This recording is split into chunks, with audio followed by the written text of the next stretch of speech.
زندگی نظر پہ رکھتے ہیں کہ کہاں اسے گدھا میں دھکیل دیں اور کہاں ہمیں موقع ملے کہ ہم اس سے بدلہ لے لیں. لیکن آقا جس نبی کے ہم امتی ہیں، جن کے ہم چاہنے والے ہیں، ان کے کردار کو دیکھیے، ان کے اخلاق کو دیکھیے کہ چابی انہی کو لوٹاتے ہیں، انہی کو دیتے ہیں، اور ساتھ میں یہ بھی حکم فرما دیتے ہیں کہ اے عثمان بن طلحہ، یہ چابی تمہارے پاس تا قیامت رہے گی. اور نبی کے فرمان کے مطابق وہ چابی اسی خاندان میں منتقل ہوتی ہوئی آ رہی ہے، کوئی دوسرا خاندان میں نہیں جاتا. اس سے بھی آگے بڑھیے بزرگوں. ہندہ ایک عورت ہے، ابو سفیان کی بیوی تھی.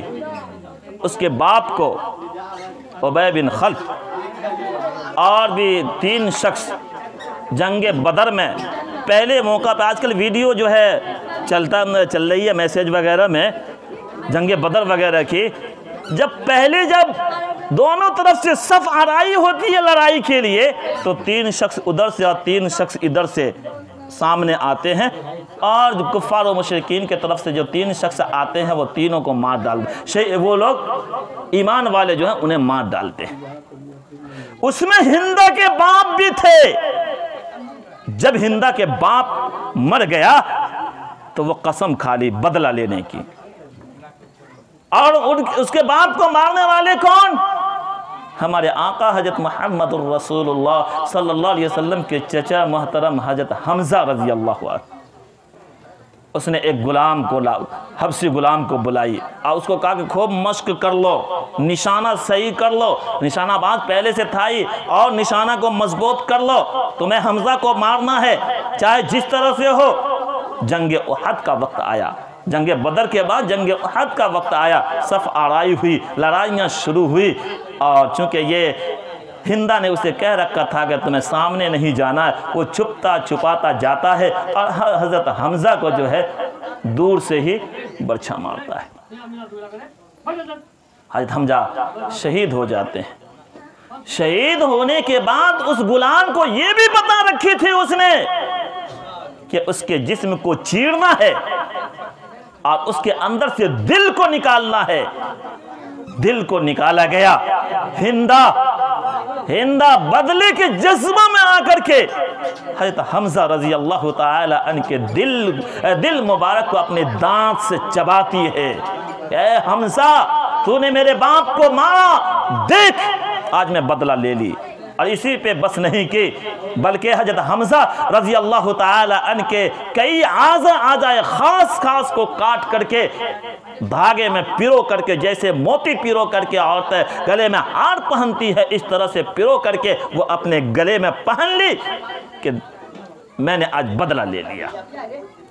جب لڑائیاں ختم ہوئی، آپ صلی اللہ علیہ وسلم نے صحابہ کو حکم دیا کہ جاؤ دیکھو ایمان والے کہاں شہید ہوئے ہیں، انہیں جمع کرو.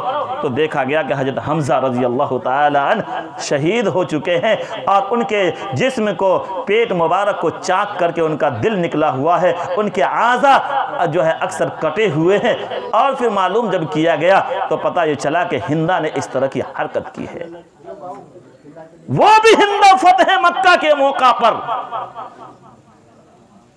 ڈری پھر رہی ہے، باغی پھر رہی ہے، جدھر نظر اٹھا رہی ہے ہر دیوار پہ اسے نظر آتا تھا کہ آج تو تیرے لیے قتل کا حکم ہوگا. تو نے نبی کے چچا کے ساتھ ایسا برتاؤ کیا، آج تیرے لیے قتل کا حکم ہوگا. ڈرتی ڈرتی جاتی ہے. نبی کریم صلی اللہ علیہ وسلم اونٹ پہ سوار ہے، بالکل جھکے ہوئے ہیں.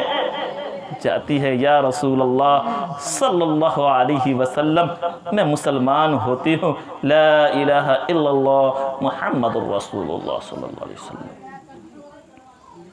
آپ صلی اللہ علیہ وسلم نے فرمایا کہ چلو تم نے ایمان لے آئی. پچھلی تمام باتیں درگزر. آج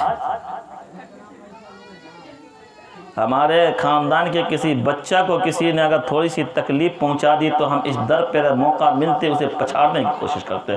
آقا کے چچا کے ساتھ اتنا بڑا حادثہ، ایک تو چھپ چھپا کے شہید مارا گیا اور پھر چاک کر کے دل کو نکالا گیا، دل کو چبایا گیا. ہر ایک اعضا کو کاٹ کے جو ہے گلے میں ہار کے طور پہ پہنا گیا۔ یہ کوئی معمولی بات نہیں تھی۔ میں نے کہا اور آپ نے سنا، لوگ کتاب لکھنے والوں نے کتاب لکھا، ہم لوگوں نے پڑھا، یہ کوئی معمولی بات نہیں ہے بزرگوں، یہ بہت بڑی بات ہے۔ لیکن آقا نے عام معافی کا اعلان فرما دیا، اس نبی کے ہم امتی ہیں۔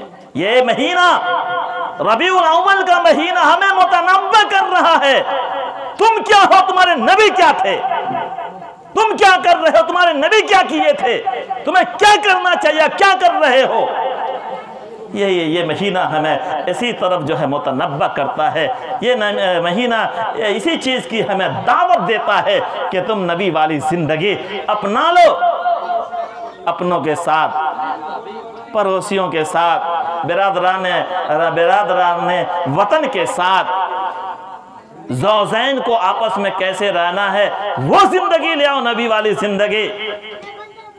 اولاد کو کیسے رکھنا ہے وہ زندگی تلاش کرو، نبی کی زندگی۔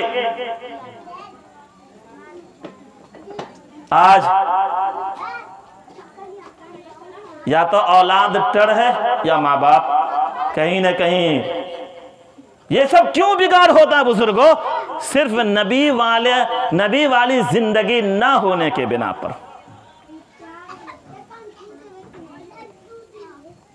حضرت مولانا پیر ذوالفقار صاحب ایک واقعہ تحریر فرمائے ہیں کہ ایک جوان جوڑا شادی شدہ تشریف لائے اور کہا کہ حضرت والا ہم دونوں کو آپس میں نہیں بنتا ہے، ہم دونوں نے مشورہ کر لیا کہ ہم دونوں کو الگ ہو جانا ہے، لہذا آپ کے پاس، میں ماں باپ کو بتانے سے پہلے آپ کے پاس